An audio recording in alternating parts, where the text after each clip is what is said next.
अनि यसमा चाहिँ एकछिन चलाउँछु हैन। त्यसपछि नरिवल जुन अघि धुलो बनाएको कोरेसोमा कोरेको नरिवल थियो त्यो नरिवललाई पनि यसमा मिक्स गरेँ है। अनि यसरी यो पकाउँछु है त। पाक्दैछ है। पाक्न आँटिसक्यो। कस्तो राम्रो देखिसकेको छ कलर हैन।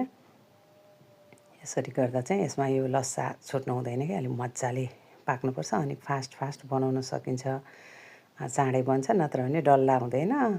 जति डल्ला बनाए नि यतिकै ल्यास्स भएर थेप्चो भएर बस्छ के। अब चाहिँ हुन थालिसक्यो है। ठ्याक्कै कलर आइसक्यो है पुष्टकारीको।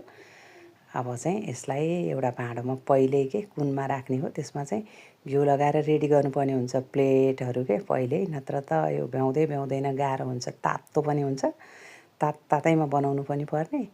अनि फेरि तासिने प्लेटमा घिउ लगाएर मैले प्लेटहरू रेडी गरिसकेको थिएँ। अनि एउटा कचौरामा पानी राखेको छु है। अनि हातमा चाहिँ यसरी घिउ लगाउँछु फर्स्टमा।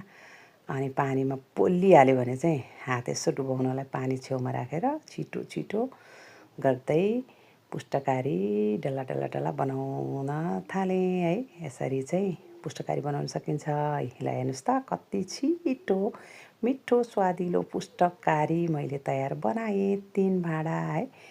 3टा भाँडोमा बन्यो पुष्टकारी चाहिँ। अनि अर्को चाहिँ सक्खरलाई पानीमा पकाएर थोरै दुध हालेर बनाइएको यो चाहिँ अर्को भाँडोमा पाक्दै थियो। यो पनि सँगसँगै चाकु पनि रेडी भयो है। चाकुको लागि पनि चाकुलाई चाहिँ प्लेटमाथि प्लास्टिक राखेको छु कि मैले चाहिँ।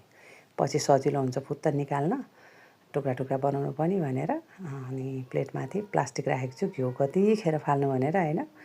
प्लेटमा घिउ दल्दा पनि हुन्छ केही फरक परेन।